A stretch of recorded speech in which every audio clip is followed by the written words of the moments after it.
Gus went out, then I was like, I'm going to swap to Kenyon Drake because Pollard didn't project particularly well.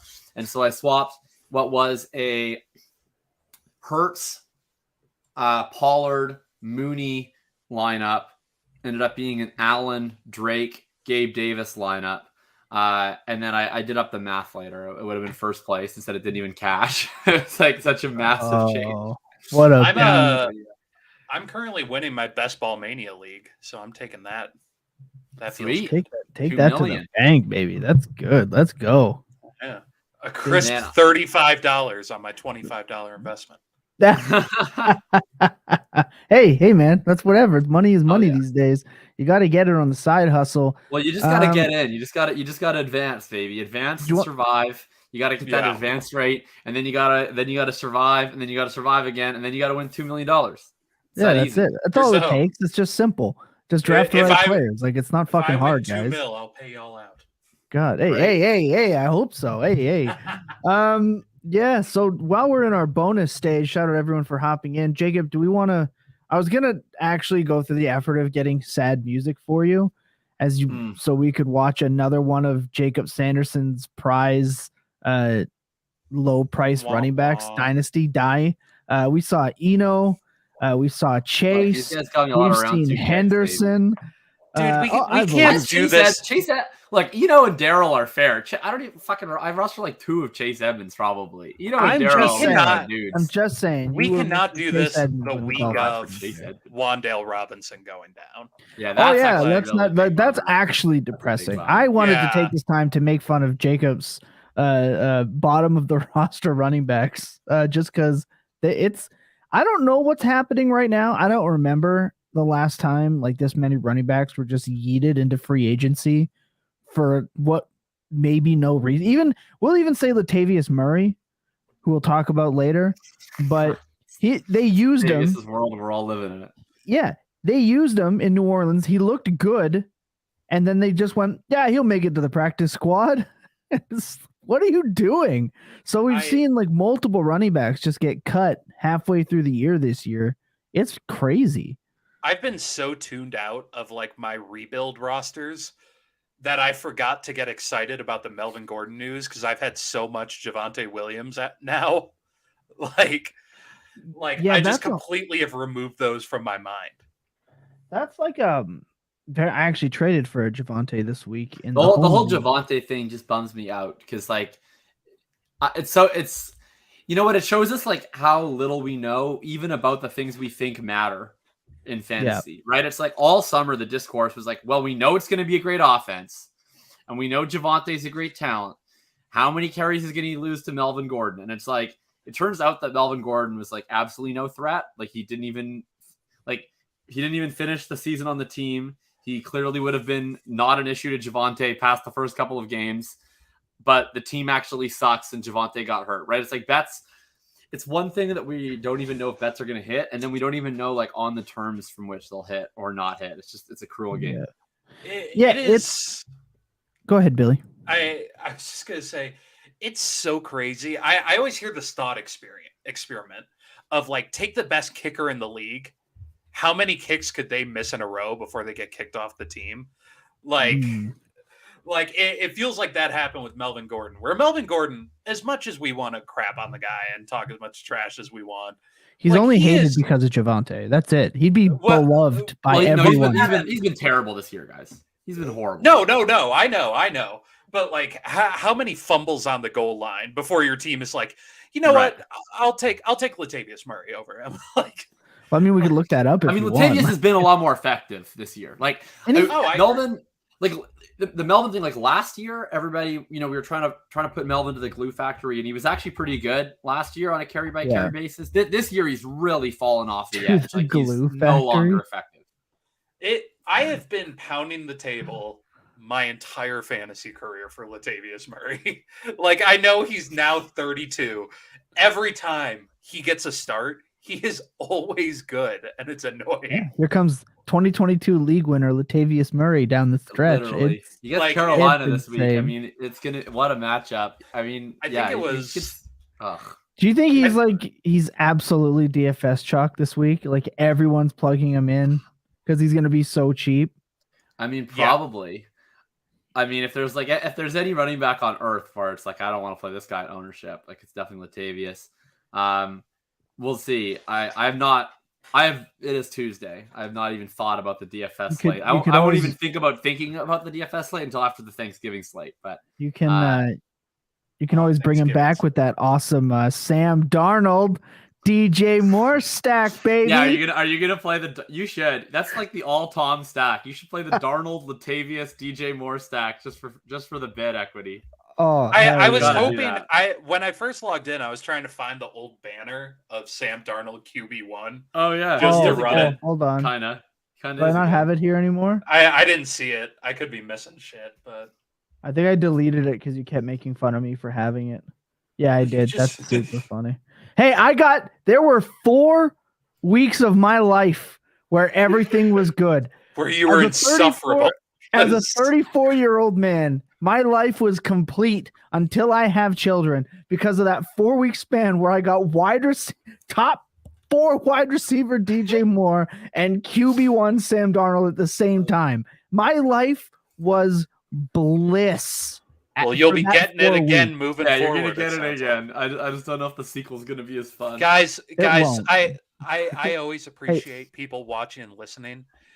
If Sam Darnold throws for 304 this week and DJ Moore has like 100 yards and 2 touchdowns, please don't come to the show on Tuesday. You don't want to hear it. I pray that happens. Like, do you know how much you don't want to hear the discourse I'm invested in? Go down. Like, just I'll actually be sad. I've traded 10 shares. I'll be sad. I've traded 10 shares of DJ Moore over the last couple of weeks in Dynasty right now, and I would be scared. I was about to get a 30% target share with one Reed Sanders. I don't know if he's in the chat, but Barry, I'm so sorry. League of Record drops Sam Darnold an hour and a half before he's named the starter. Oh no! Yeah. What will he do without Sam Darnold? Honestly, shout out to Barry for making that team making that team top 4 after years of being made fun of. Shout out to Barry. It's going to be a great week. I really believe that.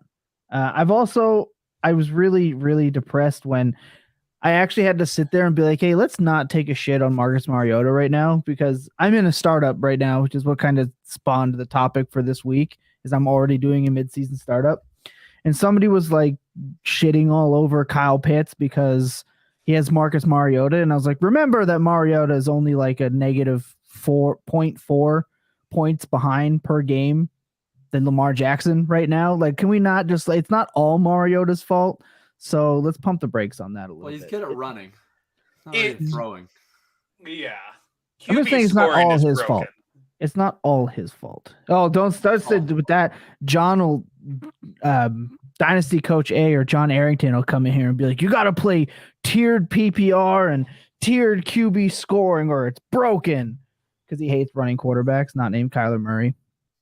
It's just like a known fact for him. But are either one of you? I know the answer for Billy is going to be no. But are either one of you two going to do some mid-season startup dangling? It's a weird. Weird vibe. I would like to. I was talking with a couple other guys about the possibility of it, but it would have had to have been like a month ago because like now I'm getting into exam mode. Like you're going to be seeing slightly less of me on shows. I'm basically going into like my stagger, so I don't disappear off the face of the earth. But like essentially 1 or 2 of my 4 shows each week over the next 3 weeks, I'm just going to be sort of disappearing off in phases.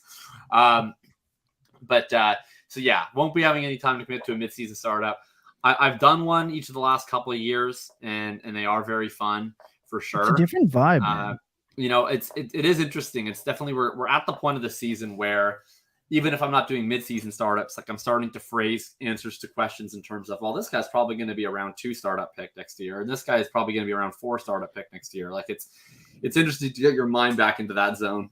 Yeah, I've been trying to do it, and for all the takes and all the this young guy is a stud, he's this and this locked in, and then you get to the draft board and you're like, it tests how much you actually believe in all of those positions, all those takes. It's testing, and let me tell you, we're going to talk about it. I double tap quarterback. How often in a startup do I double tap quarterback round 1 and 2? It does not happen. But this I was like, I need to do this because QB is our woefully terrifying right now. But hey, you know what? That's a good point to kick it off. We're at 10 minutes bonus. Sit tight, everyone. We're gonna kick this whole program off. Let's ride.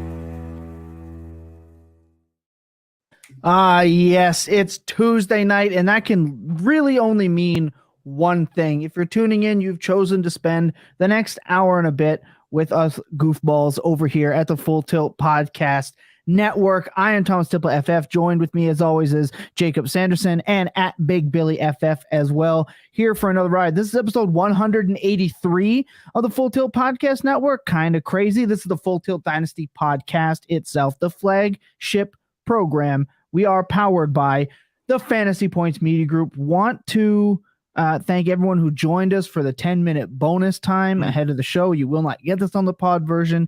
You will only get that over at YouTube at Full Tilt Podcast Network. You're going to want to get that. I just want to kick this whole event off today with a little CFL news for those who may not know. Jakob Sanderson, Mr. Winnipeg Blue Bombers himself, found his team losing to no, you're here. You're staying for this. The Winnipeg Blue Bombers lost to Last Chance U standout Chad Kelly and former top-tier NFL prospect Sean Oakman of the Toronto Argonauts in the Grey Cup final on a last-minute drive. Shout out Argonauts, down with the Bombers. Bombers suck. The dynasty is over. It never was. Get yeeted. How do you like that, Jakob? How do you like them apples, buddy? Great. It's just great. Fuck. You know what? I was wondering if I should even bring it up for our listeners, but yeah, I did it. I took that time. I'm gonna pretend like I watched any Canadian football this year. I did not, and I'm going to enjoy this win. I'm gonna enjoy this dub because I got the jersey. They're my hometown team. That's what's up.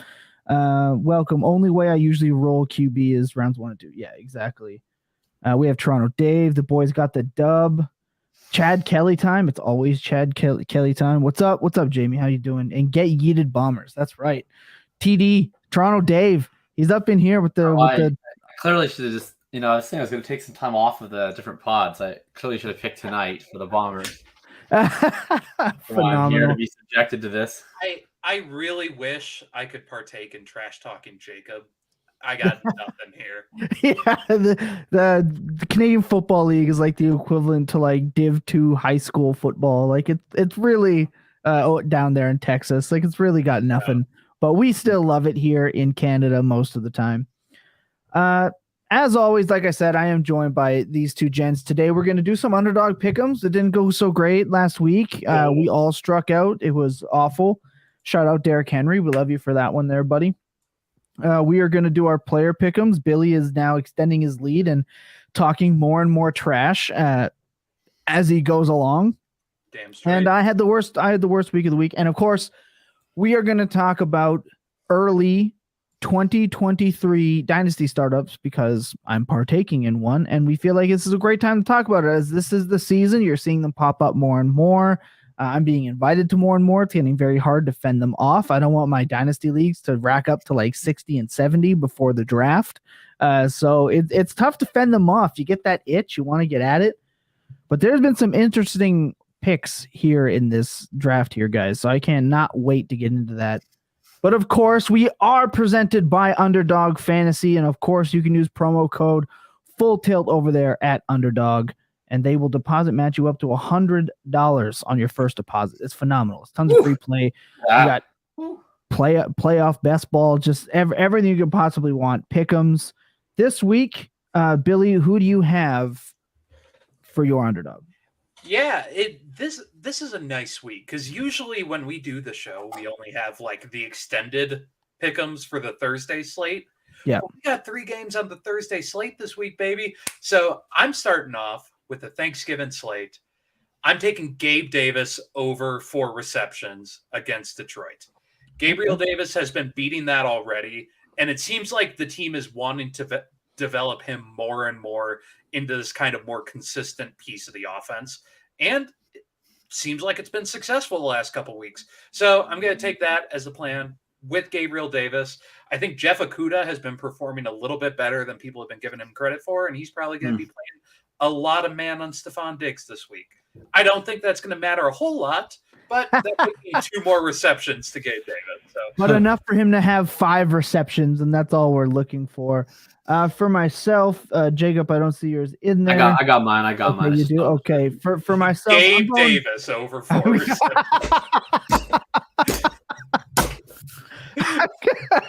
What segment are we on right now? For me, it's Vanilla Vic. Vanilla Vic has been really kind of a surprise in fantasy this year, and he's called Vanilla Vic for a reason. He gets the Cowboys. I'm taking the over on 38.5 rushing yards. That man is going to have to run for his life because wide receiver 1, Darius Slayton, may not be it this week. He's going to have to run for it. I think there's a good chance he does. We're taking the over at 38.5 rushing yards. Jacob. Yeah, I got my boy, one of my favorite players in the NFL, Ramondre Stevenson. He's been up over 20% target share each of his last 4 games, and he has had at least 4 catches in every game except for 2 going back to week 3. The only game since week 6 that he did not register at least 4 catches. He still had 7 targets. His prop is at 3.5 receptions. I'm smashing the over on that, especially in a game where the Patriots are technically a 2.5 point underdog right now. I expect them to have to utilize the passing game. He's been a big part of it. So give me Ramondre over 3.5 receptions.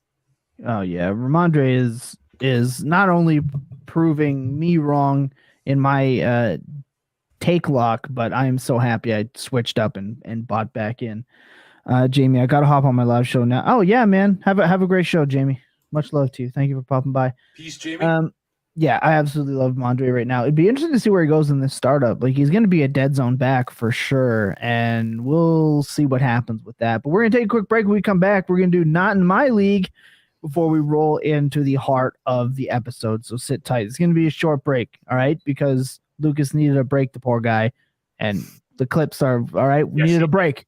So these are the short ones, all right? Sit tight.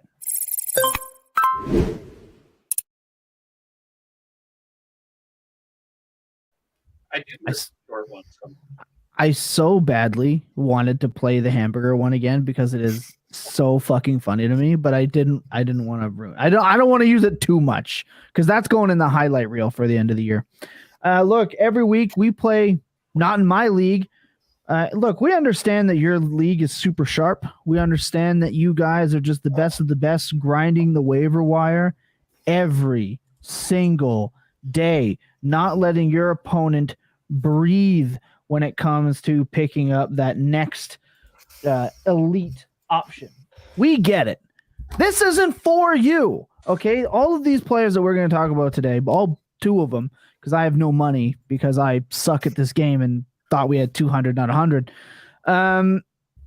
All these players, they're available they're available in over 50% of leagues, according to Yahoo. So I understand. We all get it. We collectively understand. We've named this game for you. This is Not in My League. And every week we pick some players, we blind bid on them, and we add them to our 3-man lineup and see who has the most wins above replacement or points above replacement at the end of the year. What that means for the winner, we don't fucking know yet, but we're going to figure that out. So, Jacob, who are our 2 players this week before I hit the drum roll?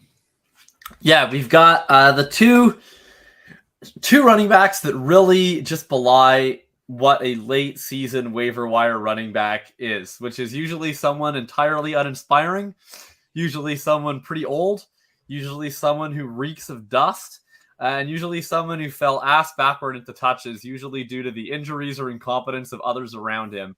Am I on the waiver wire? The most competent of plotters, Latavius Murray, and Samaje Perine.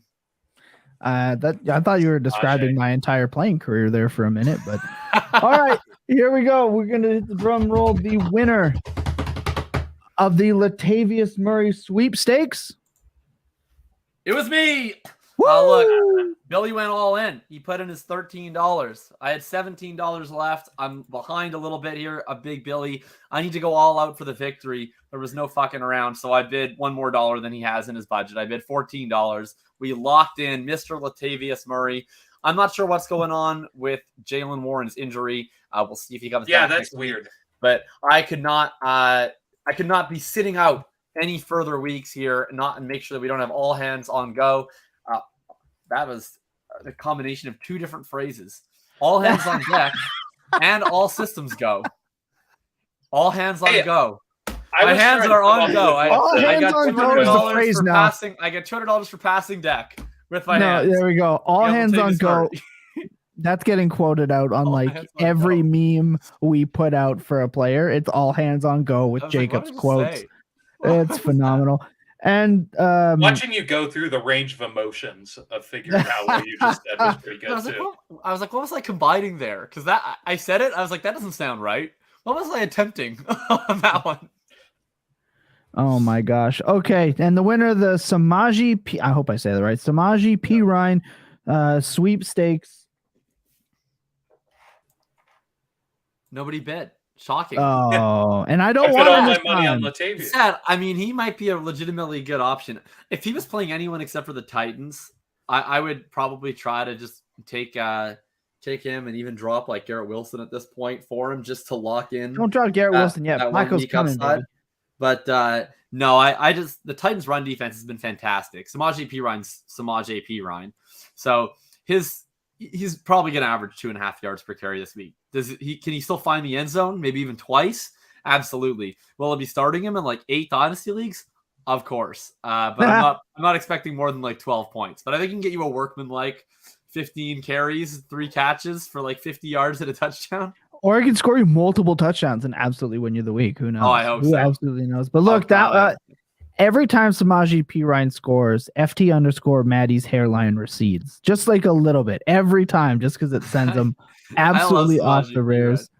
He is the best, worst player in football. It's phenomenal. Well, aside from Darrell Henderson, apparently. Look, we're going to take a break when we come back. That was not in my league. When we come back, the Tilt Dynasty Podcast is looking ahead at 2023 fantasy startups powered by Fantasy Points Media Group. Sit tight for that. It's going to be a good time.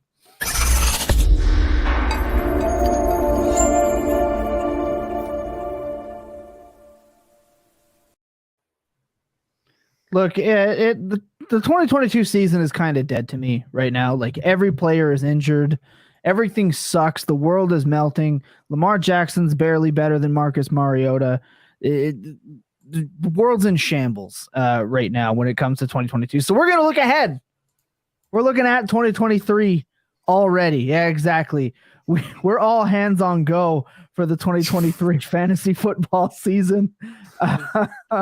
I do like it. I do like it. It's growing on me. Like I tried to use it. I used it just there, and I felt empowered afterwards. It's truly phenomenal. So, of course, we're going to talk about are the running backs finally toast? What wide receivers are going to sustain their rise and their fall? And our Dynasty Fantasy Football quarterbacks in a pit of despair because it is bleak out there, folks.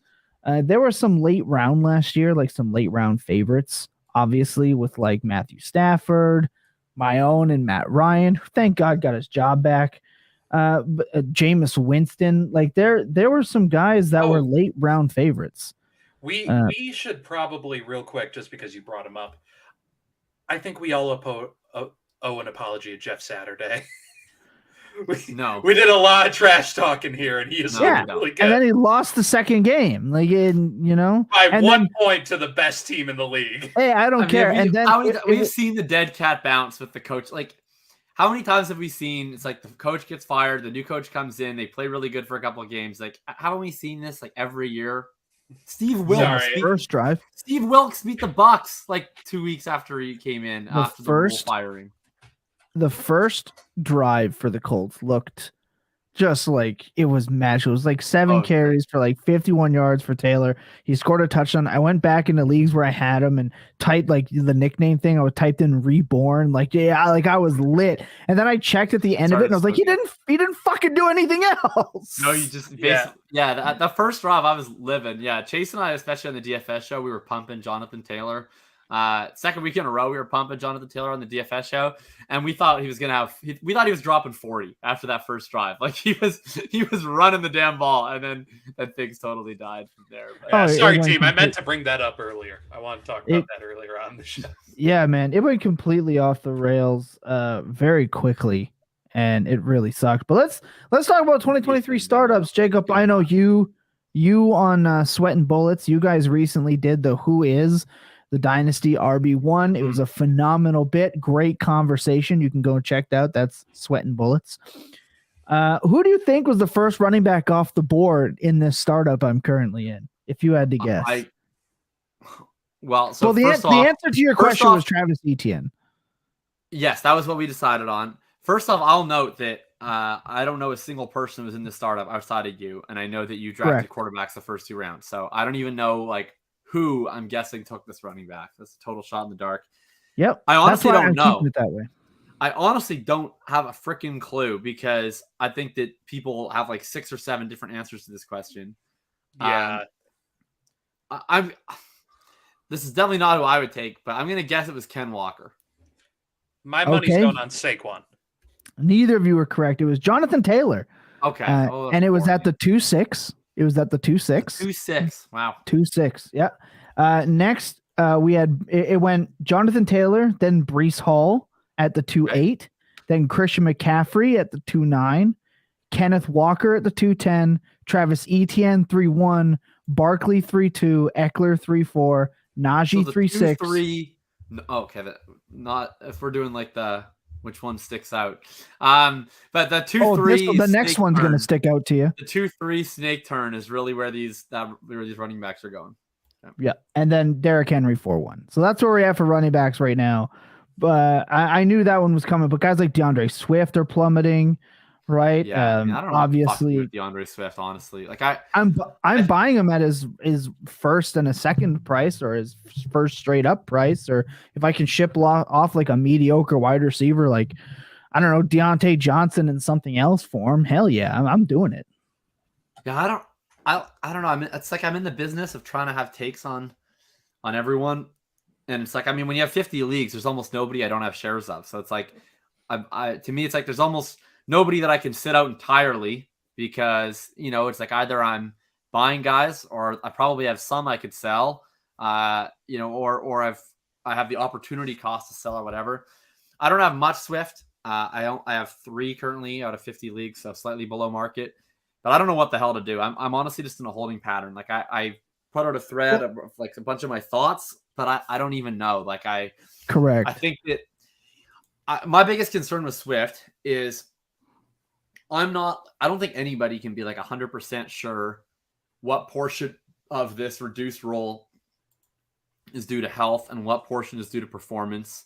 And it doesn't seem to be showing any immediate signs of changing. So like if it continues this way through the rest of the season, then I guess my question is like, how low is the value going to drop? Like he becomes really precarious then, are they going to draft a running back early in the next draft? So I think if he's going to rebound his value, he kind of has to do it in the next few weeks. And I'm just not really sure if that's going to happen. Like I just don't know. Like I feel like it's like entirely worth the whims of Dan Campbell and Deuce Staley. And I really can't get inside their head on it. So is it a situation where if it's the 5th round and he's sitting there, you're still just bypassing him, or is he in like that round 5? It's kind of a go. In the startup, in the startup, I wouldn't be touching him. So I think that's what I'm wondering, because people are going to draft him. Because the way I would look at it in a startup is like, so this is something that Dyko said to me that I really resonated and like kind of changed a lot of my perspective about certain players like this. It's like, he was like, there's so many different options of players that you can make bets on. Like, we don't actually have to have an opinion about everyone. You can just contain your decisions to the players that you think that you have an edge on in figuring out. Right. And otherwise you can just sit out the rest. I like that. And like to me, Swift's someone that I kind of want to sit out. Now in an existing league, I can't because it's like if I don't have him, okay, I don't have to go trade for him. If I do have him, what does that mean? Am I going to be trying to sell off? Like I'm also not saying I really want to sell him. Like I'm not saying that like I think he's a panic sell. You have to sell, but so I kind of just wind up holding. But in a startup situation where I can draft anybody, I'm not sure that he's the one that I want to make the bet on. Like, I think that there's I'm not looking at a board right now. I don't know where he went exactly, but I would just guess that there's probably other bets still that I would prefer to make. Yeah, like he's still on the board. We're in the 4th round. I think he's one of those players that's going to be sliding. I think you're right on that. Billy, when you look at the rest of the running backs, I'll just read off the rest of the board. I went through them, but you really, even at where Derrick Henry went, even asked Austin Eckler as like the 7th or 8th running back. It's kind of what we talked about on the walkabout for players we thought were going to make it back. We did that on the walkabout where we talked about running backs we thought would make it back into the top 12 in ADP, and Eckler was kind of one of the real old heads that I think all of us kind of unanimously voted back in. Everything else here is up in the air, right? Javonte Williams, who knows where he's going to end up going. DeAndre Swift, like you just laid out a great case. But, Billy, here's a player that you were making a case for is Joe Mixon. You were making a case for Joe Mixon coming back. He could very well end up being a round 5-6 pick. Like, at what point when you look at guys like Nick Chubb, Dalvin Cook, Joe Mixon, DeAndre Swift, some of these guys were round 3 picks a year ago. Yeah. In these mid-season startups, I really feel like running backs just get absolutely punted. When is it?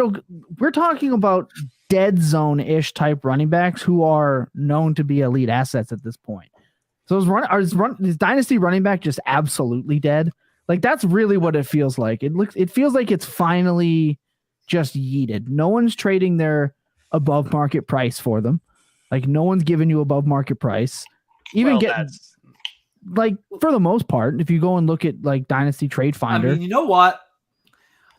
Now that we're at the trade deadline here, I've seen some shit go down. I've seen some people.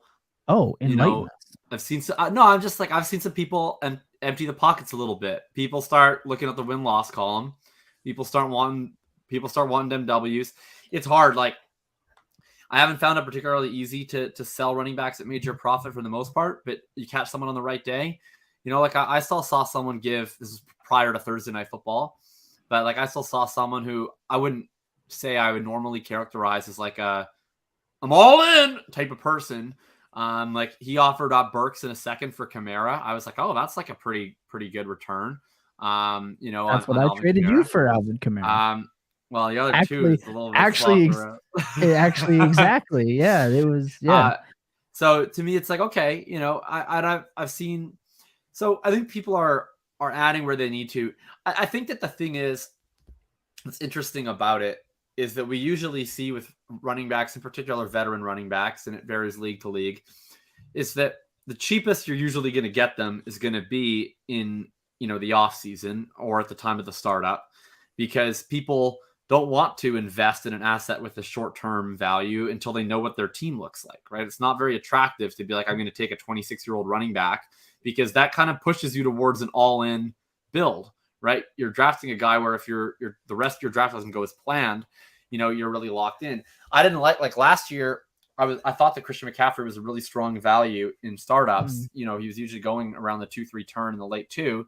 And so I found myself taking him fairly frequently, but I really didn't like how my startups worked out after I did that, because then I found myself so locked in where it's like, okay, I've taken CMC. I don't feel like I have any optionality anymore, right? I feel like I kind of have to go for a win now build because I've just spent such high capital on this older running back. So I think that in some sense, that's the best value you're going to get, as if you do take some of these guys when they're not as attractive to people. At the same time, you have to then take on the risk that your team will be good enough to house those guys in a usable way. You have to take on the risk those guys are going to stay healthy, that they're not just going to fall off a cliff. So, to me, I'd rather pay a little bit more later to add these guys when I know that I actually need them, usually in season trades. But if you're going to usually have to pay more doing that. So to me, I think that's the safer approach. But certainly if you want to turn a big profit on these guys and get in while they're lowest, taking them in the startup when they're falling around 6, around 7, I mean, that's a good way to do it. Yeah, I think this comes down to a couple different things. Specifically, one when it comes down to who is doing midseason startup drafts. Hmm. It's not a lot of casual players.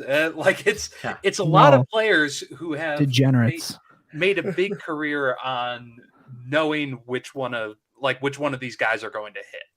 And I think that's kind of like once you get in far enough into like this landscape, there's certain rules that you kind of just follow. Aging running backs, kind of let them fall off. Like these backs that don't catch as many passes, like Nick Chubb, you kind of just let them fall off. I think what's important to keep in mind comparing off-season startups versus mid-season startups is what makes the running back position attractive. What makes it good when you are in like when you're in your first fantasy league, one of the first things they tell you, draft quarterbacks late, running backs early. Like that's one of the earliest principles when you're a pure casual player. That's one of the first things you kind of learn. It's one of the first things I learned. And a lot of that is because running backs, when we go into the league or when we go into the draft, a lot of these players that are really, really high up, we know what their situation is. A lot of these players like Mixon, like Henry, like Eckler, CMC, Jacobs to an extent. Like we don't think these guys, like we know an entire branch of this team's offense runs through this player. And a lot of that kind of gets lost when we're in these startup drafts mid-season, where guys like Mixon, that glass kind of shattered. We see he's been very inefficient this year, whether that's based on the offensive line. These guys like Aaron Jones, where all of a sudden you would have drafted Aaron Jones really highly to start the season because, dynamic player, the Packers are a good offense. All of a sudden the Packers are not a good offense. And all of a sudden, right, you don't really want the glass shatters on what that risk is. And all of a sudden, a lot of these factors that no one thought was possible at the start of the year is no longer here, or are all of a sudden like it's provable stuff now. Yeah, it's no longer this distribution. It's just a flat outcome. And I think that's a lot of what causes this kind of change mid-season. And a lot of why, when I said this a couple weeks ago, I don't remember exactly what the topic is, but a lot of why when we go into startup drafts next season, guys like Eckler, Henry, they're probably still going to get drafted pretty highly. Yeah. Because, if you could put a bet down on a player in the league right now who say there is no effect on the draft, who is going to be the player for their team and handle their branch of that offense, the running game, I think you would put money on Henry. Like, oh yeah, hell yeah, hell yeah. And I think if you don't, that's wrong. But that level of consistency and you could have done the same thing with Mixon or with guys like Chubb. But when that level of consistency kind of gets challenged mid-season, all of a sudden those things you didn't account for, didn't think were going to happen, which we all do. We all want the best for these players. All of a sudden becomes very prevalent, and that reflects in their price in these drafts. So let's talk. I want to ask one more question before we move on to wide receivers, because I think quarterbacks are going to take the longest. So I just want to ask this: when you're looking at some of these guys, is it because I feel like there's going to be a couple of tiers here. I feel like Javonte and Swift and maybe Nick Chubb around 4-5. And then there's Mixon, Cook, Kamara that'll go 6-8. But where, in your opinion, is it better to just wait on James Cook, Ramondre Stevenson, Tony Pollard, or even guys like Josh Jacobs who will continue to be dead zone guys?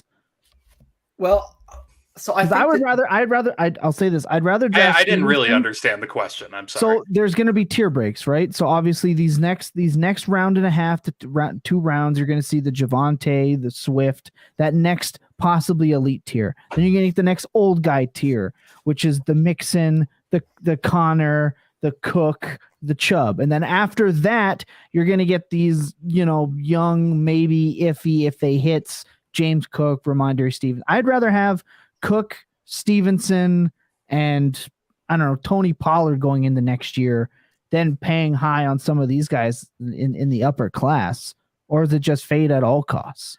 I think that's team structuring, at least in my eyes. Like if you're a player who has invested very early on at running back, like some of these guys who maybe went out and took Saquon or took Kenneth Walker or some of these other guys early on, you probably do not want to go out and invest in some of these kind of middling round guys. Exactly.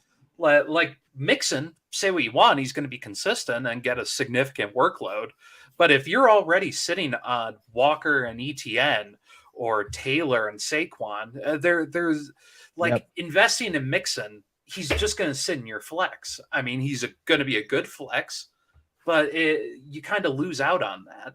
I think it's infinitely better to, like, if you do go early, like you should just stack at some of these more volatile positions where you can get these higher value players, these higher consistency players. Because I would infinitely rather go first round, second round running back, third round, fourth round, fifth round wide receiver than sit and take a guy like Ramondre later on. It's an age-old tradition with the fade the running backs in that regard. I struggle to envision a scenario at a midseason startup and where I'm taking more than one running back in the first 10 to 12 rounds. I mean, there's such a long way out here until we see what plays out. Like, let me ask you then, who's your guy? If you're going to draft one running back, whoever the market takes less. I don't know. But that's such a Jakob answer. It is, but like, what's the cutoff? Is it round whoever falls? Steven, but okay. Is it Stevenson falling to the 7th round? Is it DeAndre Swift falling into the 5th round? I would be to just give a straight answer. I would be so happy walking away from my startup drafts with Ramondre Stevenson. Like, that's what I'm wondering. But when is it Ramondre in the 7th that you bite? Is it Aaron Jones in the 9th? I'm probably.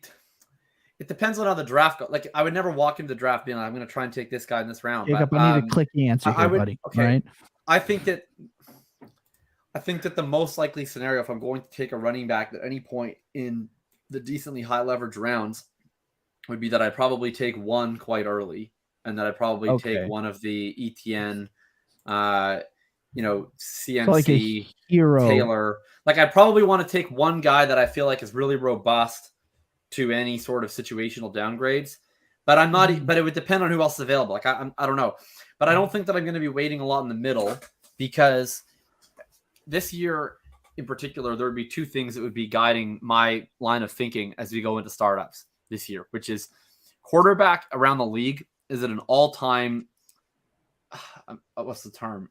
What's like the opposite of a surplus? Like a recession? I don't know if that's the right word to use in this term, but we're having basically a quarterback guys recession. Are fewer and far between. Right. Because we've seen, like, Brady is probably retiring, and if not this year, he's close. Aaron Rodgers is nearing the end. Matthew Stafford is nearing the end. Obviously Roethlisberger is gone. Rivers gone. Like, this sort of generation of quarterback is essentially gone.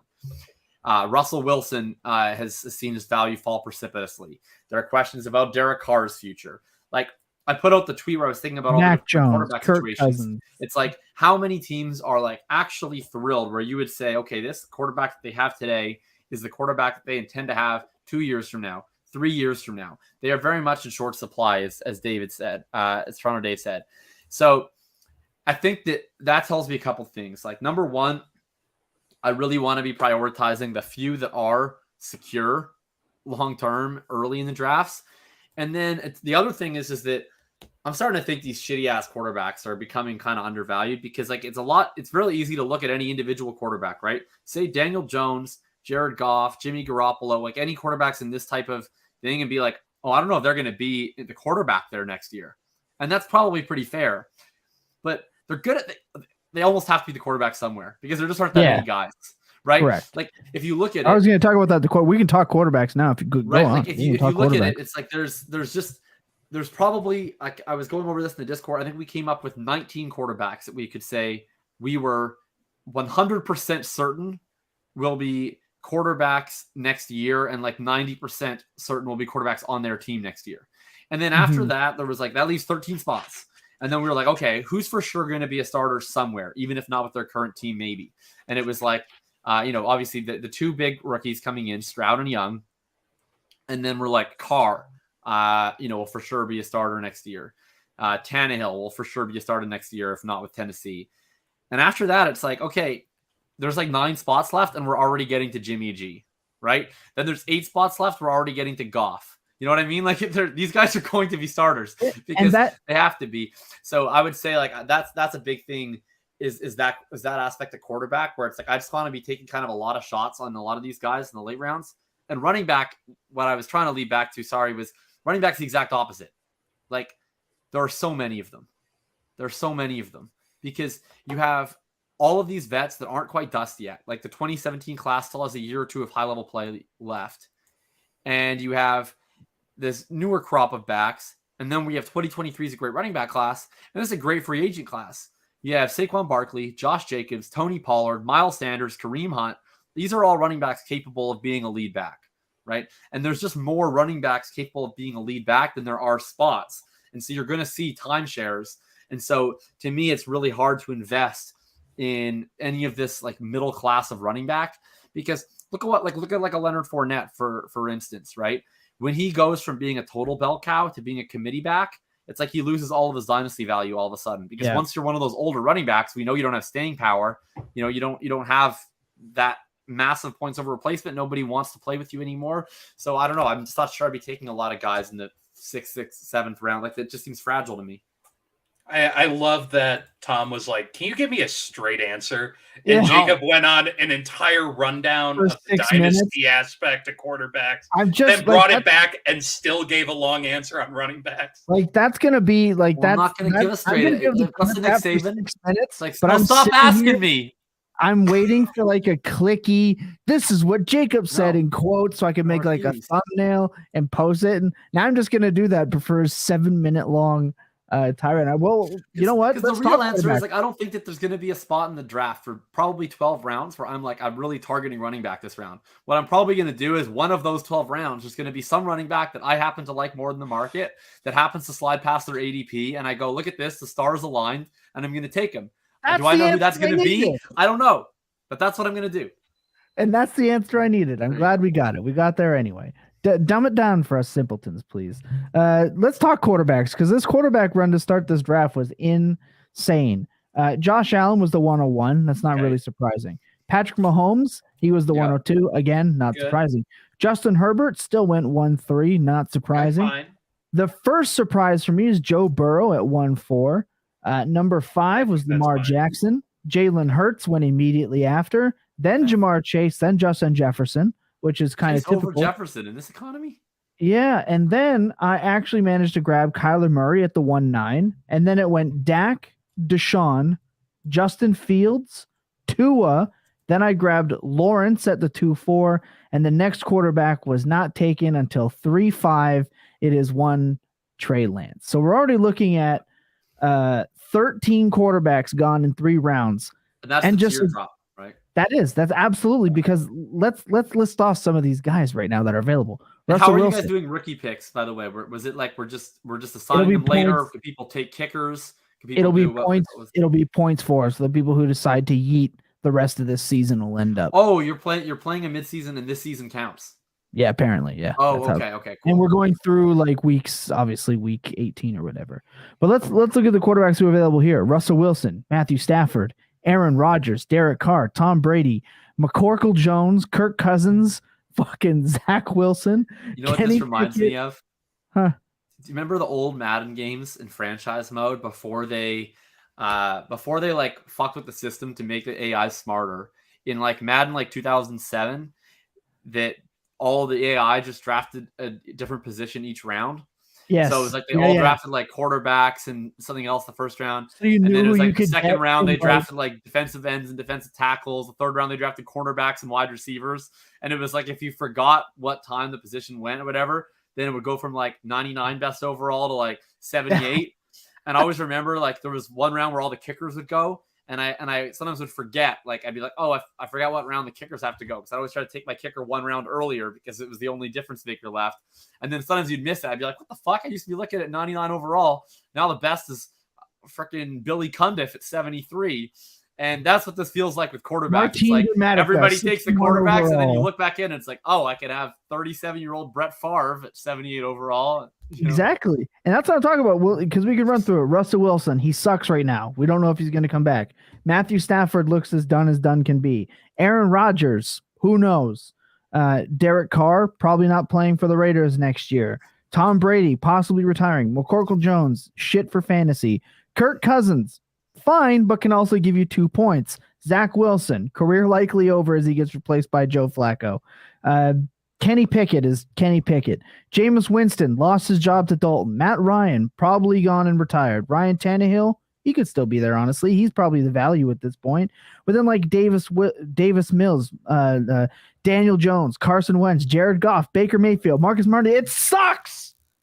It fucking sucks. Quarterback absolutely sucks. There's like 3 more guys here I would possibly draft, and it wouldn't be until after the 10th round. It sucks. So I think you're right. I think with the 2 quarterbacks coming in this year that everyone knows and talks about, there's always like a third that kind of creeps into the realm of possibilities. Like shout out Hooker, who tore his ACL, unfortunately. I'm never going to talk about Will Levis. Jesus Christ. Those will probably be the 2 getting a lot of discussion. Will Levis is going to be overdrafted because the quarterback landscaping sucks. Let's be honest. But I think Will Levis is going to be overdrafted because he's going to be highly drafted in the NFL draft. Will Levis is probably a top 5 pick. There are some guys in this draft that have not yet taken a quarterback, and I am genuinely concerned for them. Yeah. And I feel I'll say this for them. I mean, we all talked about all these free agents, all these shitty ass quarterbacks that aren't going to get a spot, right? Like, I mean, that's the position you don't want to be shopping in the middle class of, right? Like, if we're saying that the quarterbacks left in round 4 are all bad, and we're saying that more shitty quarterbacks than you think are going to get a job, then there's not much point in taking the ones in round 5, right? If you miss the boat in rounds 1 and 2, then fuck it, wait till round 10 and take 5, right? Take Jameis, go Heineke, Tom Lee. Daniel Jones, Jared Goff. Okay, I took a bunch. Let's see who gets a job, right? At that point. Yeah. We call that the Tom Lee, because that's what he does in every single draft. It's absolute. There's no one here that I'm interested in taking outside of maybe Russell Wilson, but you're right. It's almost like quarterback has become tight end now, where if you don't get your elite guy in the first 2, maybe 3 rounds, you say fuck it till the end, because that's really what it feels like. It's almost like we are like, if there's ever going to be a time where I deem it's okay to trade up, it would be to go and get a quarterback at this point, because it's got to be worth it. Like, at least we have job security in Trevor Lawrence. Like, he's improved huge. Even Trey Lance is a 50-50 shot at being, like, worst case scenario is the 49ers win the Super Bowl and they keep Garoppolo and they fucking trade Lance somewhere, and it's just never actually happens. Buddy, that is nightmare. That's not even the worst case scenario. The worst case scenario is they keep Garoppolo and they don't trade Lance somewhere else. Yeah, true. Yeah, absolutely. So even that in the 3rd round is like, it's iffy. It feels not 100%. It makes me feel insecure about myself. Looking at Lance at that spot. I agree. I think trading up to get 2 first-round quarterbacks, if it's possible, is a phenomenal plan, because the best thing about drafting before the offseason starts, right? It's like, what's happening? Tons of uncertainty. We talk about all these running backs getting uncertainty. There's going to be wide receivers that get traded. In other words, people get value moved up. There's going to be good quarterbacks that go to teams that currently have bad quarterbacks. That's going to change wide receiver value. Like, the quarterbacks, those elite quarterbacks, are probably some of the few things that you can really count on not having their value change. Like, if you want to take advantage of the uncertainty, there's going to be way better chances that you hit on a round 12 or round 14 or round 16 startup pick that's a round 6 startup pick come July now, then you'll have of getting that kind of value come in the summer. So this is a great time, I think, to trade up, lose some of your middle class picks, get 2 first-round picks, lock down the quarterbacks, and then just take shots and hope to get lucky on hitting gold later. I mean, that's what we were talking about a little bit earlier on. Like, running back is extremely deep just in terms of how many players become fantasy relevant over the course of a year and become predictably fantasy relevant. It's not like wide receivers where randomly 1 week DeMarcus Robinson is the best wide receiver in the world. But like it's running backs are predictably relevant when it comes to that. And wide receivers, I mean, you can get 3-4 wide receivers in the middle rounds that are completely fine, that aren't going to cause you problems, and that's only going to get pushed up as the QB position begins to move more and more. But when we look at the QB position, I mean, sink tight end, whatever. If you don't get Kelsey, you don't get Kelsey. Sink it. But like at the QB position, I mean, if you could trade up your second and third round pick to get 2 top 6 quarterbacks, that's a million times worth it. Yep. Because that value you might be getting at running back or wide receiver in the second and third round isn't going to come close to touching the points you would get if you were rocking a stack of Patrick Mahomes and Burrow. Like just the consistent production is so much more valuable than saying, all right, I took Mahomes and then I took a shot at running back in Henry. Maybe he'll continue to produce. I got a younger guy in Walker, and I took 2 middling third-round wide receivers. Maybe those are upside guys, or maybe that's consistent. Like it makes me feel gross to say, like, I'm team trade up, but like that's very legit. I'll say this, there's one position that I feel like a tight end is tight end. Like it's still just tight end. Like Mark Andrews should be number 1. Kyle Pitts should be number 2. If you're feeling ballsy enough, like draft Travis Kelce as like the 3. And then it's like Dallas Goedert, Hawkinson, Dulcich, and fuck whatever, right? It's the same old shit with tight end. Like it is. Just wait. I'm going to preemptively say it for 2023. Just wait and draft David Njoku. Like that, just wait and draft Njoku. Like that's that. But let's talk wide receivers, because when I say I took, in my opinion, what is a hard pick for me to make, and it'll make sense why. Let's talk wide receiver. I said Chase and Jefferson went. Then the third wide receiver off the board was Jalen Waddle. Then it was CeeDee Lamb. Then it was A.J. Brown. Then Amon-Ra St. Brown. Then Devontae Adams and Stephon Diggs. Now I'm sitting there at the 3-9. Just can anyone guess who I took as the wide receiver 1, 2, 3, 4, 5, 6, 7, 8, the wide receiver 9? And any guess? Let's just get, who did I not list there that screams Tom's taking that guy? I apologize if I missed the list of names. Okay, Tyreek Hill. That's a good guess. I was going to jump on T. Higgins. Okay, no, neither. I took Chris Olave at 3-9. And for me, Toronto Dave said T. Higgins. And then someone traded a 4th and 5th round pick to move up to grab Hill. So for me, I was like, oh my God, how do I pass up Tyreek Hill?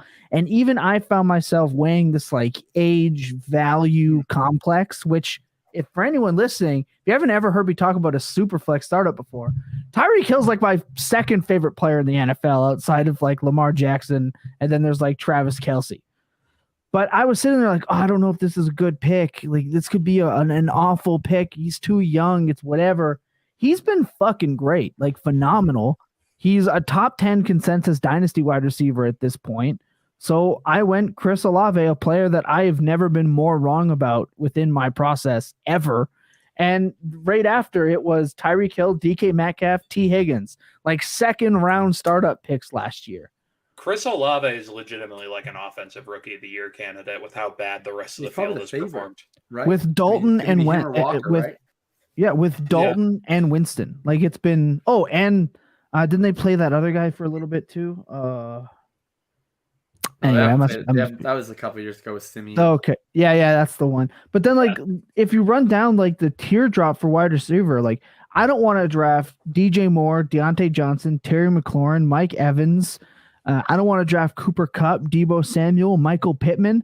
I'm coming up in 2 picks and I'm staring at Drake London, who I don't even really want to draft that much. And then there's Treylon Burks, Garrett Wilson. I would rather take those guys. I think the true value in mid-season 2023 startups, and I'll let you guys go right after this. and give me your takes here. But I think the value will actually be a wide receiver. If you've hammered your quarterback early and maybe you've taken your running back at 3-1, like the ETN pick would have been, so you go quarterback, and you get ETN, that'd be a great start. And then you start getting some of these running backs like Godwin, who's probably going to fall into the 6th and 7th round. Marquise Brown, who's going to fall into the 8th round. Cooper Kupp is going to fall a couple of rounds because of his injury. I think wide receiver has a little bit more clarity than we've experienced in the past, because wide receiver is always a giant clusterfuck. Like, it really is. You look at wide receiver and it's like, oh, there's 7 guys I have in the same tier. I feel like this is like a clear time for tiers in wide receivers right now. I think wide receiver, I was talking with the running backs about like that glass shattering.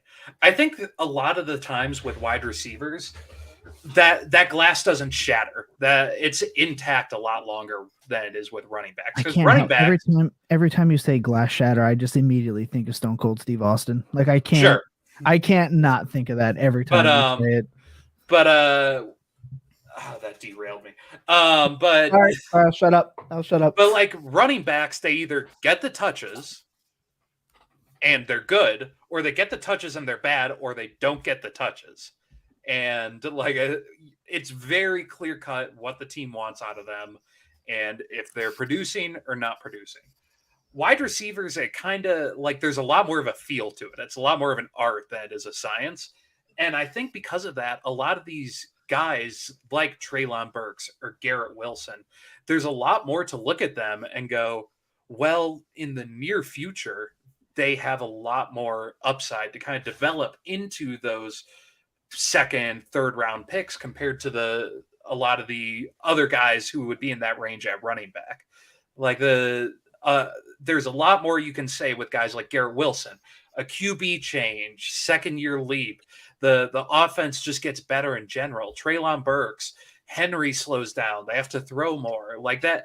That's a lot easier to come down and kind of move the pieces around to show a way like a path to relevance. And I think because of that, you're open to a lot more potential outcomes, but you also have a lot more chance to be like, well, this dude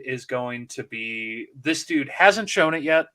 And it's because his quarterback sucks or his offense sucks or they don't let him play snaps yet. And because of that, it's very easy to look at him and say, this is going to be an asset that is going to develop, and maybe he goes up, maybe he goes down. Whereas a lot of these middling running backs, you have a pretty good idea of who they are and what they do. And I think because of that, it's a lot easier to look at wide receiver at a much deeper skill set or deeper class than is with a lot of the other positions. Sure. Yeah, I just wouldn't want to be making any picks in that range, to be honest. Like, I don't like that's like you kind of just outline the tier, right? It's like, fit in like Andrews, Pitts, and Kelsey, kind of wherever the tight ends get sprinkled in. But you kind of just outline it, right? It's like all the quarterbacks go, and then all the good running backs go, and then all the good wide receivers go, and then it's like, and usually that ends up being predominantly wide receiver, right? Because that's where you have the most players, like Billy said. So it's like you kind of finish all the top quarterbacks, then the top running backs, and the top wide receivers. And then you do the rest of the wide receivers and people sprinkle in quarterbacks and running backs as needed. It's just usually not a place where I want to be residing. It's like you're usually either taking, young wide receivers who don't actually produce a lot of points above replacement. I called it in the Discord the other day, the Ayuk amplitude, which is like the wide receiver version of the Cousins continuum for young wide receivers who like are all kind of the same. And then I graded them on a curve as to how many Ayuks they are. So like Devonta Smith, I had as like 1.2 Ayuks. And Michael Pittman is like 1.1 Ayuks. And then like Darnell Mooney's like 0.7 Ayuks. Anyway, so you're taking the Ayuk amplitude. There's going to be like the sort of second tier of veteran wide receivers where it's like not the elite ones, but like the Mike Evanses and the Keenan Allens and whatever else. It's just, and the really shaky running backs where like probably a couple of them come August are massive hits, that they don't get any competition or whatever. And then a couple of them are like 14th round startup picks by August because somebody stole their lunch in the draft. I don't really want to be investing in any of that. So I'm probably trying to shed all of those picks early in the draft to trade up. And then if whatever ones I don't shed, I'm probably just trying to trade back and get or out for future draft picks. Like these are just all the guys that in day to day, if I'm managing my roster, that I want to be trading for draft picks or combining with other pieces to get things I want more. So why would I approach it any different in a startup? I want to be, combining these with other things to move up. Correct. Or I want to be shipping these out for future draft picks or for later picks. So my answer is opting out of this range of selections. Basically, so Jacob's ideal startup 10. draft is to draft rounds 1, 2, 3, and 4, and then never again. He walks out with Justin Jefferson and an empty roster. No, okay. To be entirely honest, my actual ideal startup. Busted your balls. No, it's not. It's not busting my balls. Like, because you're right. Like, probably, I think my best startup this year actually was like after I spent like a lot more time perusing over all the shenanigans that Adiko talks about and analyzing all the points over replacement charts and such. I think it was one of my last startups this year, and I basically did that. I took Lamar Jackson in the first. I traded up to get Jamar Chase in the late half of the first. I traded up again to get Jalen Hurts in the second. I didn't make any draft picks from rounds 3 through 8. And then I drafted like a bunch of dudes in 9, 10, 11, 12, 13, 14, and I added some future picks. My team's sick. It's like we have Lamar, Hurts, Kelsey, because I ended up trading for Kelsey in this right before the season, and Chase. And then everybody else is just kind of like just fungible guys. But the thing is like, the sexier version of those guys, like the Smiths and the Ayuks and whatever, the guys that go in round 5 and round 6, they don't score that much different than the guys. So I just have like the Lockett's and the Cooks and the Christian Watsons and the Dotsons, like the young guys that people don't like as much, the veterans that people like didn't care about, but like they're still scoring the same. So you're bargain bin diving. Startup. Yeah, like you're bargain bin diving, and I think that's totally you can do fine. that if you have the quarterbacks in place, right? Like I think you can get away with that more if you have a Lamar and Hurts, and you're like, for as long as this dynasty league lives, I'm never going to be that worried about quarterback. Then you can kind of just figure it out in the rest of the spots. Okay, I can vibe with that. Like I'm staring down, and we're about time to wrap up the show. Jacob's got a 4-hour long pod that he has to go do before his exam. As always, that is the joke. Don't worry, this time will be 1 hour only. Okay, Drew's a little tired from holiday. Or is he not? We always say it'll be 1 hour only, but I'm really trying to think about it here. I love that. I'm looking, and I'm honestly, like, if I'm being frank, hopefully there aren't too many people from the league listening. If you are, plug your ears, take your headphones off, whatever you got to do, mute us. But I'm looking at my next pick, and I'm finding it very hard for me to turn away somebody like, I don't know. I just had him, and now I lost him in my brain. I'm looking for him. You know that receiver that's really good in Tennessee? Traylon Burks. That's the one. He's a little early for Nick Westbrook. Kyle Phillips. God. But enough. Kyle Phillips' dream is over. But at 4-4, he's been on IR. He's coming back. I'm really thinking about a guy like Burks, and then when I come back around, it'd be really hard for me to ignore someone like Jameson Williams or one of the basically drafting these 2022 rookies as is now and seeing how it plays out. But trading down has been tough. I'll admit that. If I'm just talking this startup, it's been very difficult to manage. I've only ever played with one other person in this league before, so I'm learning a lot about some other people. It's been fun, man. I'll say this: if there's I'm gonna snitch, Dave. Don't do that to me, homie. If there's one thing I've learned from doing this startup, if I were to say, it is go in expecting the unexpected if you are doing mid-season startups. But I really feel like mid-season startups is a time to also get some of these players, like the Michael Pittman Jr. shooting up to a top 13, top 14 wide receiver in ADP. The Deontay Johnson shooting. Are you up the hot dog meme? 10. Is this Tom being the hot dog meme? We're all looking for the guy who did this. What are you talking about? I got it. You were standing Pittman all summer. You are. Yeah, he was my guy, but I still took. It didn't work out. That show is so good. So I said. So look, I said Michael Pittman Jr. was my guy. I really believed him for taking that next step. And then when I said I'd still rather have Deontay Johnson, it turns out the answer was fucking neither of them. Even though Michael Pittman Jr. has had some pretty good games so far, but that whole fucking team looks just stale. But I mean, I feel like some of these guys are going to drop back to probably where they should have been drafted before. You could end up walking out with a receiver room of Chris Olave, Treylon Burks, and then your wide receiver 3 could be something crazy like Cooper Kupp. It could be, and then you've got Michael Pittman Jr. Like, I feel like this is kind of an ample time. And then Christian Kirk ended up being your like 5th wide receiver at this point, your 6th wide receiver. I feel like wide receiver value in these midseason startups are going to be absolutely banging all year. If you're a lunatic like me and some of these others that are actually doing them. So little bit of draft strategy this early in the year. That was a great time. I'm going to take what you said, Jacob, into account. And Billy, I know that there's only one person as smart as you that could take you down in the game of chess. I know that's James Woods. That might be hard to believe, as you are one of the smartest men in the world. I don't know if you know this, but James Wood has an IQ of 180. It's actually kind of crazy.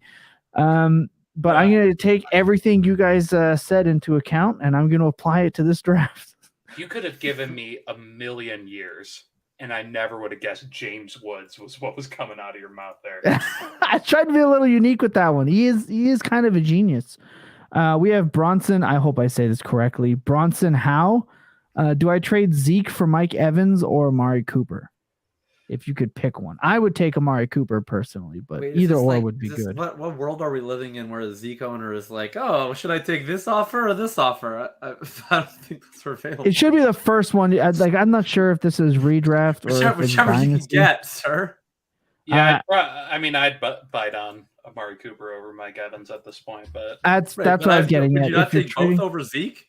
Yes, but that's not his question, Jacob. Yeah, Jacob does this sometimes. That's not his question. He's looking for which one. So I would prefer got offered both. So I'm going to assume both. You just take both. If it's either or, he scored 2 touchdowns, Jacob. Zeke is back, baby. If anything, this is great management by Bronson here to get rid of Zeke. This is phenomenal. A+. Yeah, I would take Cooper over Evans, but I would take jump at joy for either. I would also take Amari Cooper.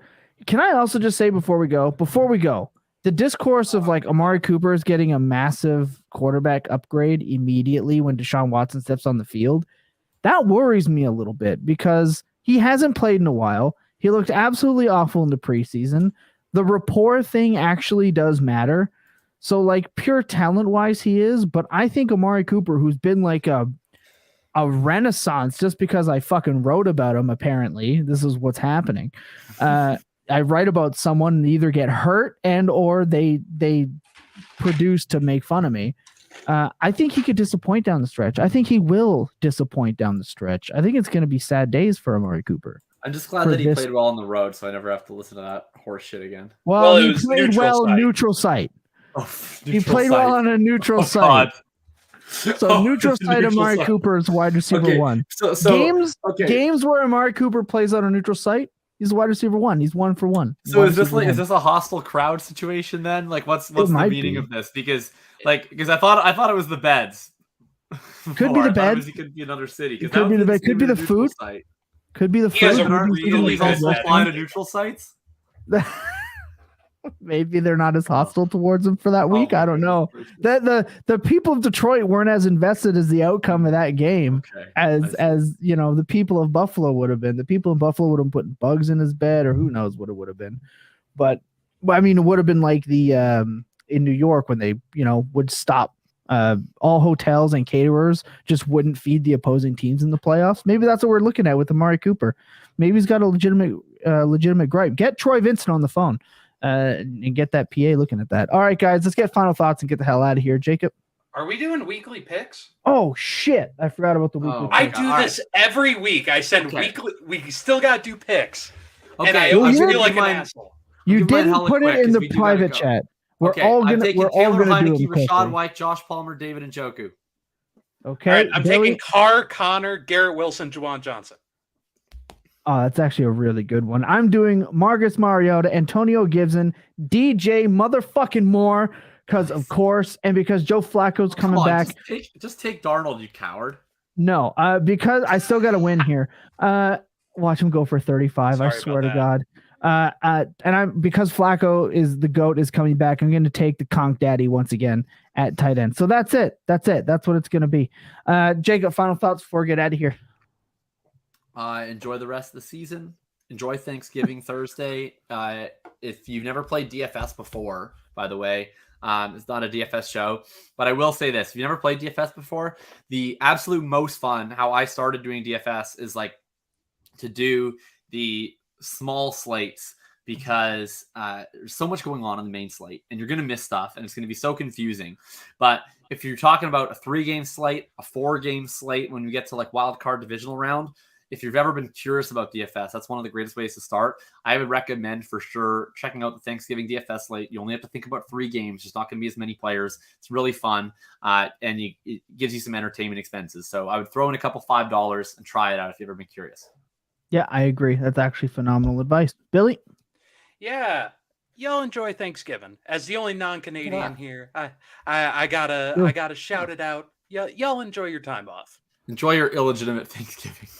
Yeah. That is true, but enjoy it either way. Thanksgiving, phenomenal. My final thoughts are this: we appreciate everyone. Look, if you're watching this right now, you got to go to the YouTube, because I'm guessing where you're watching it. And if you're not, you're doing yourself a disservice. You can get into the chat over there at YouTube. We are 1 away from 2:30. Hit that button. Tell all your friends to go and hit that button. And watch out. We're going to be popping up even more as we keep going on. I couldn't be happier with the support from everyone that's been watching lately. It's truly blessed. We couldn't be here without you. There's no fantasy walkabout this week with Lucas doing illegitimate Thanksgiving stuff and Tom Lee being across the world and not being able to get on track with us. So there's no walkabout this week. We're coming back next week with the full slate of shows. Can't wait to hear about everyone's trades that they've made at their normal trade deadline this week for fantasy football. Remember that clear eyes and full hearts can never lose your best days. Goddamn, they're always spent tilting. See you later, Jacob. I know you're out of here right away. Later.